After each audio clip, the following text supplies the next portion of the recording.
Okay, so in this video, we are going to start looking at psychosocial or socio-emotional development.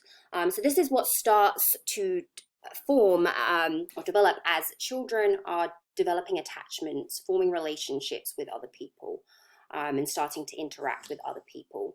It also includes the development of emotion regulation, so being able to understand and respond to our emotions. And then it includes temperament and personality. So how does our personality develop? And then also the development of our sense of self, our self-concept. Now, in this video, we are specifically going to be looking at attachment. So attachment is a long-standing connection or bond with others. Now, in infancy, forming healthy attachments is actually one of the main psychosocial milestones. And so this has actually received quite a lot of attention, and there's been a lot of research on this topic, with the most influential studies conducted to look at this being done by three researchers in particular: Harry Harlow, John Bowlby, and Mary Ainsworth. So we're going to be looking a little bit about their theories and research. So Harlow believed that people have an innate predisposition to attach themselves to their caregivers. So we are born with this need to attach ourselves. However, he believed that the quality of that attachment depends on how sensitive the parent or the caregiver is to the child's needs and the overall quality of care that they give in that first year of life. So, in order to study this idea, he conducted a study with monkeys. And what he did was he separated newborn monkeys from their mothers and then presented them with two surrogate mothers. First of all, this would probably not be conducted today. It is considered unethical, what he did to have removed them from their mothers. But it did teach us something about attachment. So what he did is he put them with these two surrogate mothers. One was a wire mesh monkey, and that one could dispense milk, so it could feed them.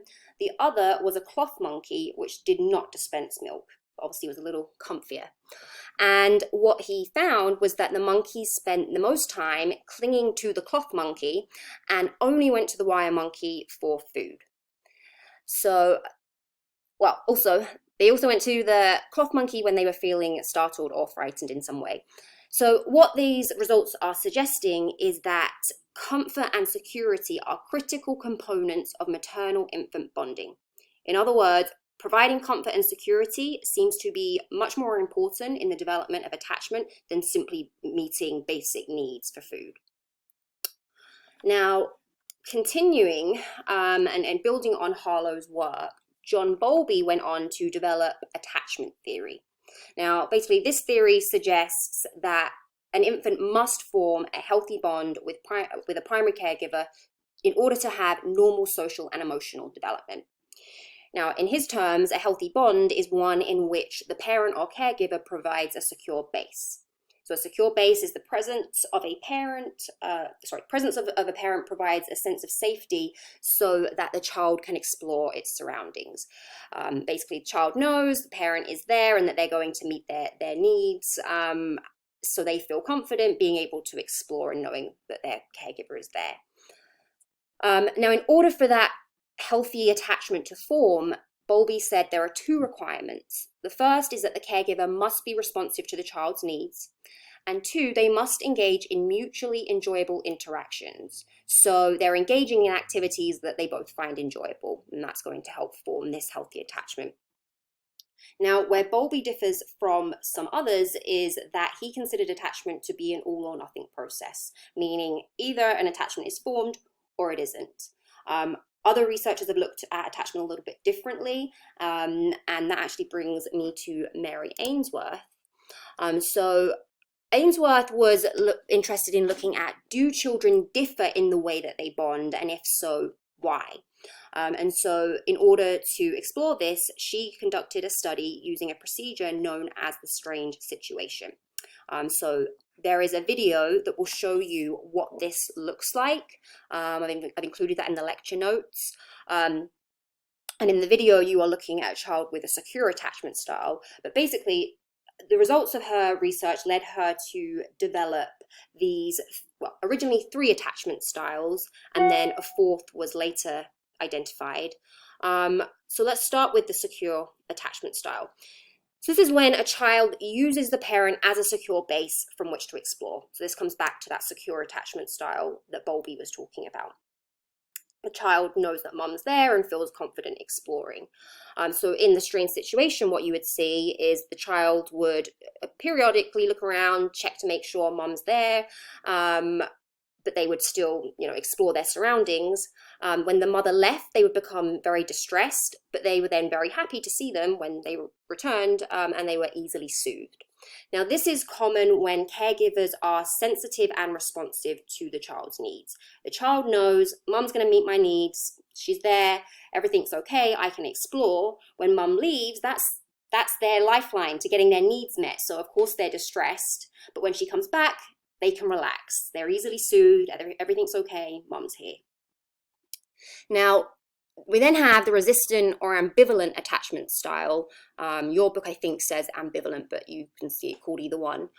So with this attachment style, children will show very clingy behavior, but they'll then reject the mother's attempts to interact with them. So in this situation, what you'd see is the child did not explore the toys. They didn't feel comfortable exploring. They weren't using the mother as a secure base. They became very disturbed and angry when the mother left. And then when she came back, they were very difficult to comfort. Now, this is common when the caregiver is inconsistent with their level of response. So sometimes they meet the child's needs, sometimes they don't. And so there is a partial attachment there, which is why you see that the child does get very upset and distressed when the mother leaves. But they're difficult to comfort when she comes back because they're just not, sometimes she meets their needs, sometimes she doesn't, and they're not sure what she's going to do next, so they're not quite so quick to be soothed. We then have the avoidant attachment style. So this is where the child is very unresponsive to the parent, doesn't use them as a secure base, and doesn't seem to care if the parent leaves or not. So in this situation, the children with this attachment style paid very little attention to the mother when she was in the room. They showed very little distress when she left, and they ignored her when she returned, or were very slow to show positive reactions. Now, essentially, they were reacting the same way they would to a stranger. Now, this makes sense because this is common when caregivers are insensitive and inattentive to the child's needs. So basically, they're not meeting their needs. That secure attachment is not there. So that it doesn't really make any difference to the child whether their mum's there or whether a stranger is there. Neither are meeting their needs. Neither are providing that secure base that allows them to feel comfortable exploring. Then we have disorganized. So this was added because there were children that were showing these odd reactions that didn't quite fit into any of these other 3. And so, for example, they would behave very oddly when the mother left. For example, they might freeze or run around erratically. And then when the mother returned, they would try to run away. This is common when the child has been abused. Because when a child has been abused, that often leads to difficulties regulating emotions. So when the mother leaves in this situation, whatever emotions are coming up in that moment, the child doesn't know what to do with them. So you see those odd behaviors. You see them freeze or run around because they don't know how else to express those emotions. And again, they don't know what to do with those emotions when she returns. So you see these odd behaviors. Now, these attachment styles do not just play a role in childhood.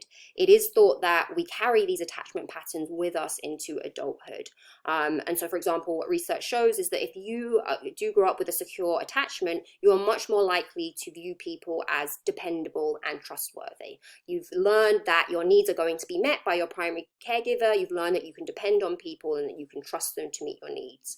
And as a result of that, you're much more likely to have better relationships, higher self-esteem, fewer problem behaviors. So yes, I'll leave that there.